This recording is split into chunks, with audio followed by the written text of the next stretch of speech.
You're stuck in a life you don't want, but you keep telling yourself it's too risky to change. So you overthink every possibility, play out every worst case scenario, and end up doing nothing.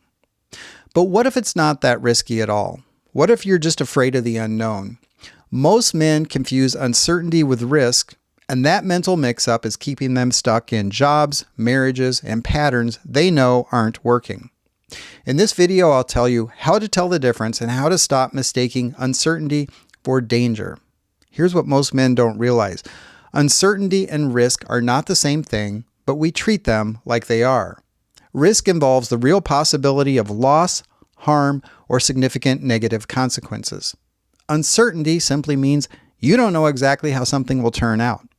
So when you confuse the two, you end up avoiding perfectly reasonable actions because the outcome isn't guaranteed, even when there's no real danger involved. And I wish I had understood this when I was 20, because when you see uncertainty as a threat, you end up locking in and settling for options you should have walked away from. Let me give you an example. A man stays in a job he hates for another 5 years because changing careers feels risky. But what's the actual risk? Will he be physically harmed? Will his family be in danger? Probably not. What he's really facing is uncertainty. He doesn't know how a career change would play out. Maybe he'll love it, maybe he won't. But not knowing is not the same as being in danger. Now, contrast that with actual risk. Quitting your job tomorrow with no savings, no plan, and 3 kids depending on your income. That's genuine risk. There's real potential for serious harm. Or maxing out your credit cards to fund a business idea you haven't researched in a field you know nothing about. That's risk, the possibility of real financial damage that could affect your family for years. Meanwhile, what's the real risk of staying in that miserable career? 5 more years of feeling dead inside at work. 5 more years of diminishing skills in a changing job market.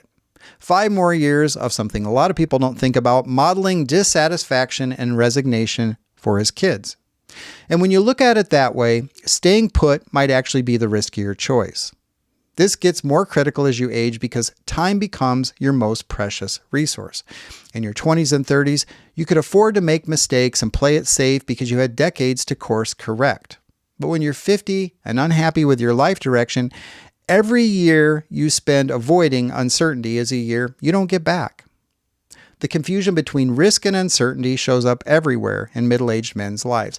You want to have that difficult conversation with your wife about how disconnected you've become, but you avoid it because her reaction is uncertain.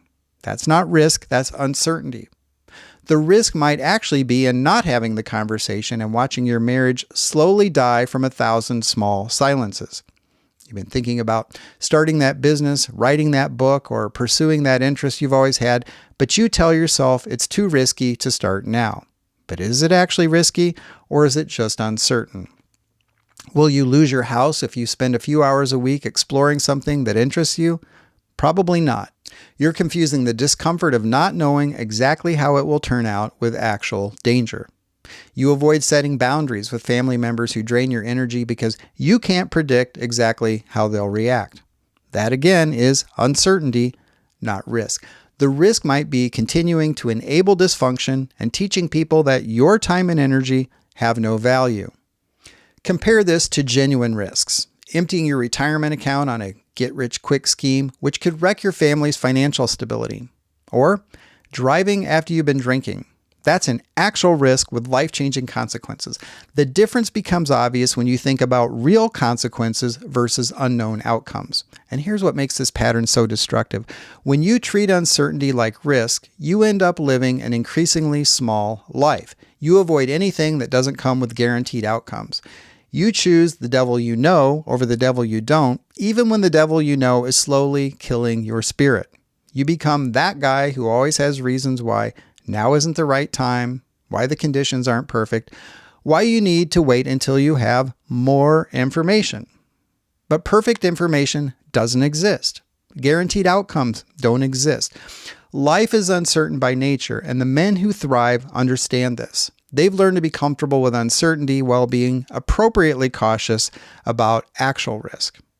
The cost of avoiding uncertainty, contrary to what you might think, isn't safety, it's stagnation. It's reaching the end of your life knowing you've spent decades avoiding discomfort instead of pursuing what mattered to you. It's teaching your kids that playing small is the smart choice. It's dying with your music still in you because you were waiting for a guarantee that was never going to come. And if this is hitting home and you're getting value from this video, please support the channel by hitting the like button. Thank you. So how do you start making this distinction in your own life? Well, let me walk you through a simple framework I use when I catch myself hesitating or stuck in analysis paralysis.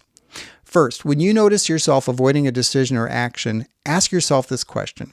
Am I hesitating because this could actually harm me or because I can't predict exactly how it will turn out? Be honest here. Most of the time, what we call risky is actually just uncertain. For example, if you're thinking about having a direct conversation with your boss about your workload, ask yourself, what's the worst realistic outcome? Getting fired is probably unlikely if you approach it professionally. More likely outcomes are somewhere between nothing changes and we work out a better arrangement. That's uncertainty, not risk. Second, flip the question. This is really important. What's the risk of not taking this action? Often we focus so much on the uncertainty of change that we ignore the very real risks of staying put. The risks of not having that conversation with your boss might be months or years more of feeling overwhelmed and resentful. The risk of not pursuing that side hustle you've always wanted to pursue might be reaching retirement, having never explored what could have brought you fulfillment. Third, ask yourself, what's the smallest step I could take to move forward despite the uncertainty? You don't have to quit your job tomorrow to explore other options. You can update your resume, have some informational interviews, or spend an hour researching what's out there. You don't have to start a full business to test an idea. You can start with a weekend project and see where it leads. And here's what I want you to understand. I'm not telling you what should or shouldn't feel risky in your specific situation. I think that's important. Only you know your circumstances, your responsibilities, and your constraints. So what might be genuinely risky for one person might just be uncertain for another. The goal isn't to be reckless, it's to be accurate about what you're actually dealing with. But I will say this, most middle-aged men I know are far more concerned with avoiding uncertainty than they are with avoiding actual risks. They'll stay in jobs that are slowly crushing their spirits because changing feels risky, but they won't think twice about the very real risk of wasting years of their lives. They'll avoid difficult conversations that could improve their relationships because the outcomes are uncertain, but they'll accept the risk of those relationships slowly deteriorating from lack of honesty. So here's what this looks like in practice. Instead of spending months researching the perfect decision, you acknowledge that perfect information doesn't exist and you make the best choice you can with what you know. Instead of avoiding that conversation because you can't control the other person's reaction, you focus on what you can control, speaking your truth clearly and respectfully.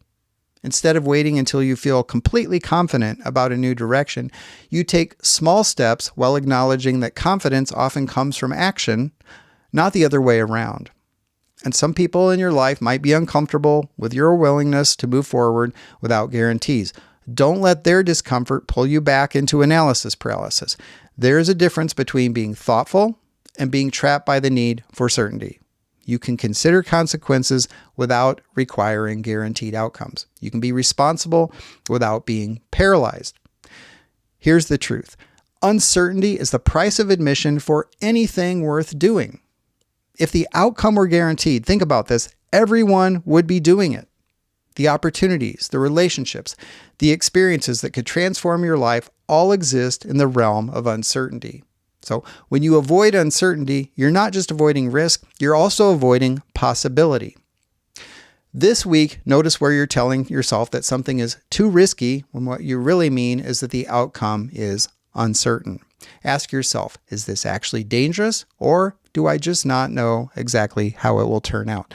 The goal isn't to be careless with genuine risks, it's to stop letting uncertainty masquerade as danger.